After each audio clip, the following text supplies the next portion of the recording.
Film dibuka dengan diperlihatkan sebuah rumah, seorang anak yang sedang memberi makanan di kulkas kepada doginya, dan ia melakukannya secara diam-diam, tanpa diketahui orang tuanya, hingga sampai seisi rumah pun menjadi berantakan.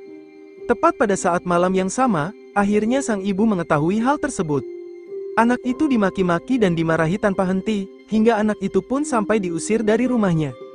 Pagi hari pun tiba, anak itu pun terpaksa semalaman tidur di kandang doginya. Namun anak itu harus dikejutkan dengan fakta satu hal, ternyata doginya baru saja dihabisi oleh ibunya sendiri dengan kejam. Lalu scene berpindah pada seorang pria yang merupakan anak laki-laki itu yang sudah tumbuh dewasa, terbangun dari tidurnya. Pria itu bernama Kevin, dan ia kini tinggal di jalanan hanya dengan mengandalkan barang secukupnya. Di sisi lain, diperlihatkan juga seorang wanita bernama Sarah, yang selalu menghabisi hidupnya seorang diri, serta selalu berpindah-pindah tempat dengan mobil kesayangannya itu. Sarah memiliki kehidupan yang sama seperti Kevin, ia juga tak memiliki tempat tinggal tetap. Sementara Kevin yang saat ini berkelana sendirian, berharap ada orang yang mau menolongnya. Tak lama berjalan, ia fokus melihat rumah yang menampakkan kebahagiaan sebuah keluarga, yang hal itu sungguh sangat dia inginkan selama ini. Di saat yang sama, Sarah sedang melintas di jalan yang dilalui Kevin. Sarah yang melihat Kevin di sana, ia pun segera menghentikan mobilnya. Kebetulan saja, saat mereka saling berbincang, mereka sama-sama memiliki tujuan ke satu tempat. Sontak saja, ia segera menawarkan Kevin sebuah tumpangan. Mereka pun bersama-sama menuju ke tujuan mereka. Di wilayah yang sama, dua orang bocah baru saja selesai berburu ikan. Di saat itu, mereka dibuat terkejut ketika ada sebuah mobil biru yang terparkir, dan mereka langsung segera kabur dari sana. Kembali pada Kevin, ia bercerita kepada Sarah, jika dirinya telah dipecat dari pekerjaannya, dan sekarang ia akan menuju ke sebuah daerah bernama Abbeyfield untuk mengunjungi rumah ibunya. Namun Sarah malah melewati jalan yang rutenya lebih jauh dari jalan yang normal. Hal itu pun membuat ia berhenti untuk mengisi bensin terlebih dahulu, dan istirahat sejenak di tempat entah berantah. Sambil menunggu bensinnya penuh, Sarah masuk ke sebuah toko yang dimana ia bertemu dengan penjaganya yang bernama Lester. Sedangkan Kevin yang akan ke toilet, dia tak sengaja melihat cucu Lester yang sedang memperbaiki mobilnya. Tak lama, datanglah serif setempat yang kebetulan juga akan mengisi bensin di sana. Mengira Kevin pemilik mobil itu, ia pun menegurnya, karena telah meninggalkan pompa bensin tanpa pengawasan. Kevin malah tak menghiraukan himbauan dari si serif, yang membuat dia tampak sedikit kesal karena hanya dicuekin saja. Sedangkan Sarah, yang melihat serif di sana, agak sedikit takut dan tak berani mendekat. Lalu serif meninggalkan pom bensin, karena ia mendapat panggilan dari rekannya. Tak lama, Sarah muncul untuk masuk ke dalam mobilnya, dan segera melanjutkan perjalanannya. Kembali kepada serif yang ternyata, jika dirinya mendapat panggilan terkait adanya penemuan mayat di sebuah ladang. Di saat yang sama, Sarah yang tak konsen, tiba-tiba ia kehilangan kendali mobilnya, yang membuat mobilnya terperosok ke parit. Ternyata Sarah sengaja hanya sekedar menghindari kura-kura kecil yang sedang menyeberang.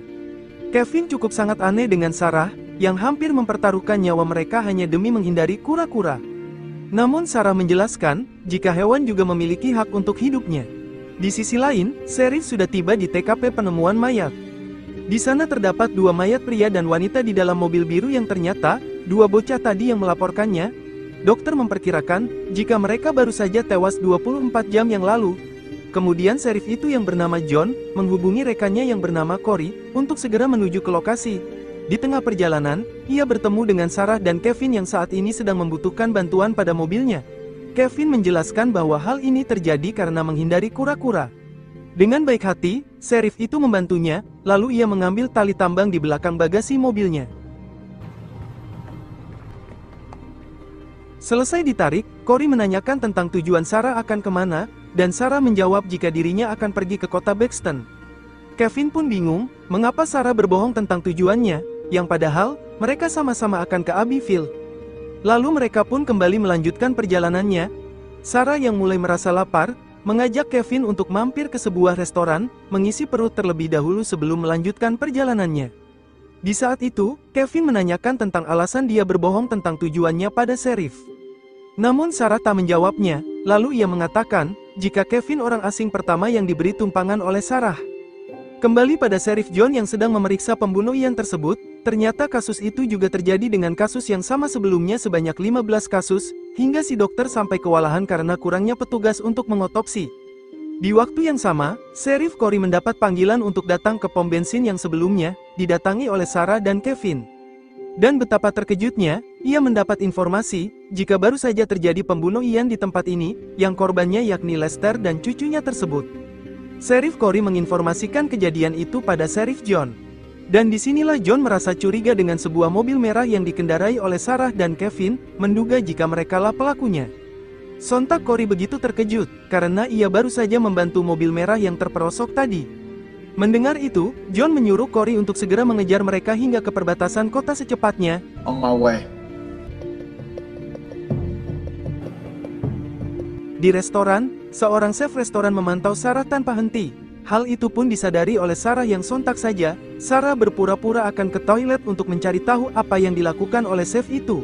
Sarah memberi kode kepada chef itu untuk mengikutinya ke dalam toilet. Chef itu dengan polosnya langsung menurutinya, dan inilah yang terjadi.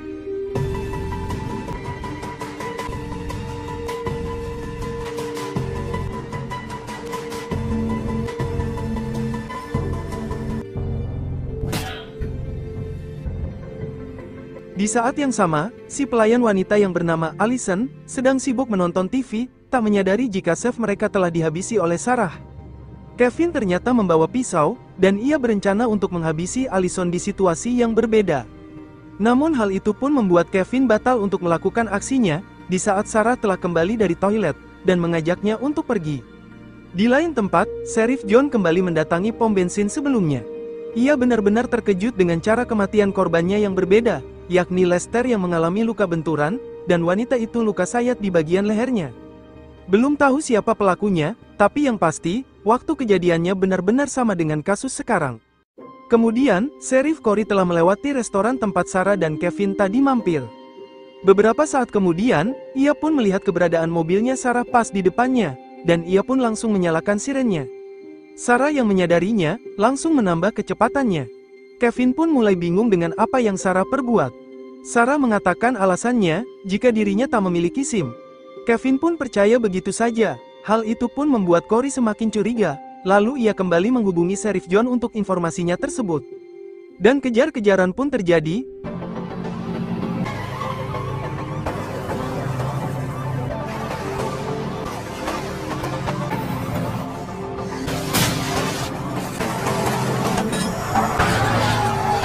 Dengan keahlian mengemudi, Sarah berhasil lolos dari kejaran Corey. Sementara itu, Corey segera menghubungi John tentang kegagalannya mengejar Sarah, yang membuat mobilnya mengalami kerusakan mesin. Dari informasi itu, John segera memerintahkan personil lainnya untuk memblokir jalan perbatasan antar kota. Hari berganti malam, Allison dibuat bingung, karena chefnya tak kelihatan lagi di restorannya. Setelah itu, mobil Sarah telah tiba di perbatasan kota, dan ia melihat mobil sheriff telah memblokir jalannya.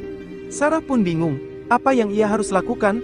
Beruntungnya, Kevin yang paham betul dengan daerah ini, ia pun menunjukkan jalan tikus padanya, dengan melewati hutan yang tak jauh dari perbatasan. Tak mau berlama-lama, Sarah pun menuruti petunjuk dari Kevin. Di dalam perjalanan, Sarah yang butuh ketenangan, meminta tolong Kevin untuk menghidupkan rokornya. Kevin pun menurutinya, sekaligus menghisap sedikit rokornya. Saat Sarah menerimanya kembali, ia tak sengaja menjatuhkan rokornya. Namun yang terjadi, Kevin tiba-tiba merasa pusing, lalu ia pun langsung pingsan. Ternyata, rokok tersebut telah diberi bius oleh Sarah. Kemudian Sarah memutar balik mobilnya, memutuskan untuk kembali ke jalur yang berlawanan. Setelah agak lama, Kevin kembali siuman, dan menanyakan apa yang telah Sarah perbuat pada dirinya. Sarah pun menjawab, jika ia hanya ingin mengistirahatkan Kevin saja. Bahkan Kevin pun sadar, jika perjalanannya ini telah berbalik arah. Tak terima dirinya dipermainkan oleh Sarah, ia pun langsung menodongkan pisaunya pada Sarah. Nah dari sini terbongkarlah, jika Sarah memiliki keberanian untuk menghabisi pria yang berani melecehkannya. Timbulnya hal ini, karena sejak ia kecil, dirinya sering dilecehkan dan diperkaos oleh ayahnya sendiri. Awalnya memang mereka saling tak tahu tentang latar belakang mereka masing-masing. Sarah tak tahu, jika ia sedang memberi tumpangan kepada seorang begal, dan Kevin sendiri juga tak tahu, jika ia sedang menumpang mobil milik psikopat. Uniknya, selama ketidaktahuan itu mereka saling beraksi tanpa saling sadar. Sarah lebih fokus menumpas dendamnya pada lelaki, sedangkan Kevin lebih menghabisi para wanita karena sakit hati dengan ibunya di masa kecil. Namun akhirnya, Kevin yang harus sadar duluan, karena ia curiga dengan Sarah yang berbohong tentang tujuannya, dan terus kabur dari polisi.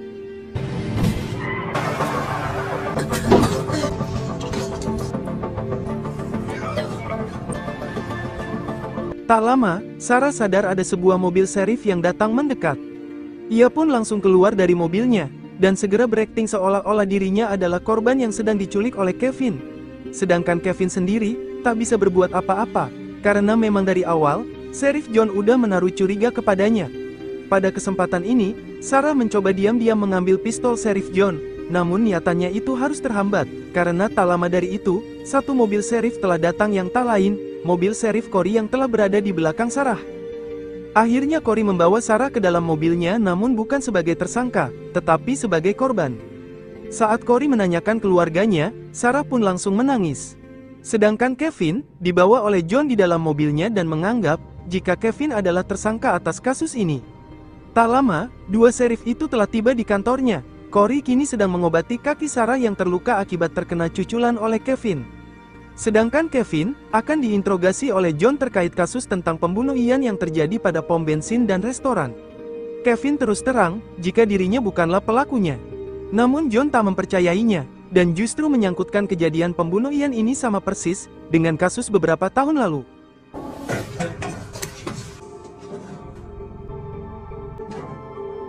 Kevin yang tak bisa melawannya pun harus pasrah dengan tuduhannya itu. Di sisi lain, Corey dibuat terpesona oleh Sarah yang habis dari toilet, karena Sarah merobek celananya demi mengobati lukanya itu. Awalnya niatnya positif, tapi ujung-ujungnya, Corey pun terpincut dengan Sarah. Bahkan saat sedang mengobrol dengannya, mata Corey tak habis-habisnya memandangi belahan buah mangga milik Sarah. Ia bingung, kenapa enggak dari awal saja Sarah seperti ini. Saking tak tahannya, dengan berpura-pura menginterogasi, dan inilah yang terjadi.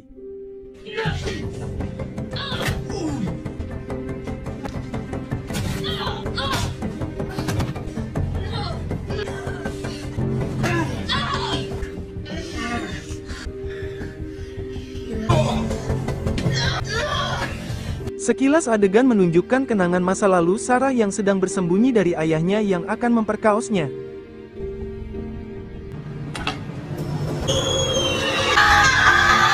Dari ingatan itu, membuat Sarah kini mengalami trauma yang luar biasa yang tak akan bisa dilupakan.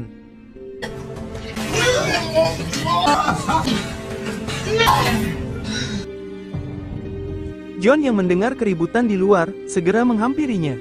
Sementara Sarah, segera melepaskan borgolnya, lalu ia keluar dari kantor itu untuk menuju mobilnya. Melihat Corey telah tumbang, John pun menyadari, jika Sarah ternyata juga salah satu pelakunya selain Kevin.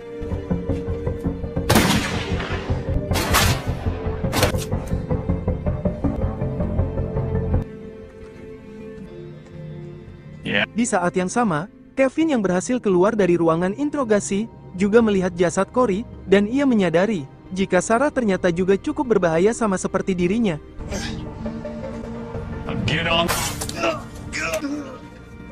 Setelah Sheriff John itu tumbang, Sarah justru tak terima dengan hal itu, karena seharusnya, dialah yang akan menghabisinya. Kevin yang tak mempedulikan keanehan Sarah, ia segera mengajaknya untuk pergi dari sini. Namun Kevin juga mendapatkan hal tak terduga, ketika ia menemukan satu keluarga tadi yang telah tumbang, di dalam bagasi mobil Sarah. Kevin pun mengatakan apa maksud semua ini. Alasan dirinya mengeksekusi satu keluarga itu, karena dirinya iri dengan kebahagiaan mereka. Sedangkan dirinya dari kecil, harus menderita karena ayahnya. Hal itu dia lakukan, di saat Kevin masih pingsan akibat terkena rokok bius milik Sarah sebelumnya. Kevin pun akhirnya mengetahui tentang masa lalu kelam Sarah, jika dia ternyata juga memiliki rasa traumanya jauh lebih parah dari apa yang dialaminya. Jadi semua kasus pembunuhan yang terjadi di daerah ini adalah ulahnya Sarah. Karena ia bertekad menghabisi semua orang di sini dan menganggap, jika daerah ini adalah miliknya. Kevin pun mencoba menenangkan Sarah, namun ia tak mempedulikannya. Kevin kini tak bisa mengharapkan lagi pada Sarah untuk berubah, karena makin kesini, wanita itu semakin brutal, dan kini Sarah mencoba akan menghabisi Kevin.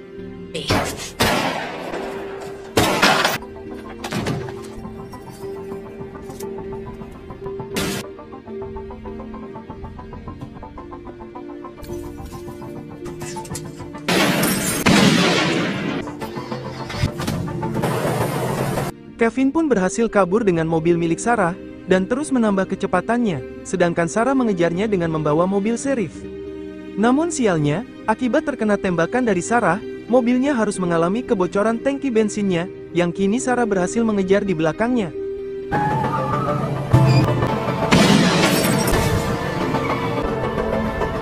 Di sini, Kevin masih sempat menyenggol mobil Sarah, dan hal itu pun membuat Sarah kehilangan kendali. Sayangnya bertepatan dengan itu, mobilnya telah kehabisan bensin, sehingga Sarah bisa kembali menyusulnya. Setelah itu, Sarah keluar dari mobilnya, sambil menodongkan shotgun padanya. Namun pas diperiksa, Kevin tak berada di mobilnya. Di saat itu, Kevin yang telah keluar terlebih dahulu, segera menyalakan api ke aliran bensin mobilnya.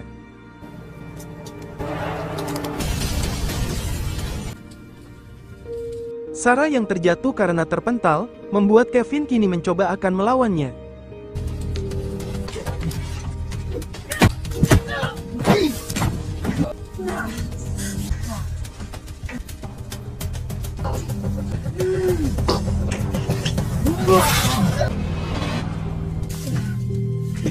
Dan dari pertarungan ini, keduanya pun sama-sama terluka. Sarah terluka akibat terkena cuculan di perutnya, sedangkan Kevin, lehernya yang terluka membuat ia mengalami pendarahan, hingga mereka berdua pun sama-sama tumbang. Sedangkan jasad keluarga tadi, ternyata telah diamankan oleh Kevin sebelumnya. Beberapa hari kemudian, Allison melihat berita yang menyiarkan, jika polisi telah menemukan jasad Kevin yang telah tumbang, sedangkan Sarah diketahui telah berhasil kabur. Sayangnya sampai detik ini, polisi belum bisa menemukan Sarah, bahkan sampai sekarang, polisi tetap menyatakan, jika Kevinlah pelaku dari semua kasus pembunuhan ini, sehingga polisi resmi menutup kasus ini, dan berakhirlah film ini. Terima kasih sudah menonton alur cerita film ini sampai selesai. Tulis komentarmu tentang video ini. Jika suka dengan video ini, klik like, share, dan subscribe untuk mendapatkan notifikasi video terbaru selanjutnya, dan semoga kalian semua diberi kesehatan dan dilancarkan rezekinya selalu.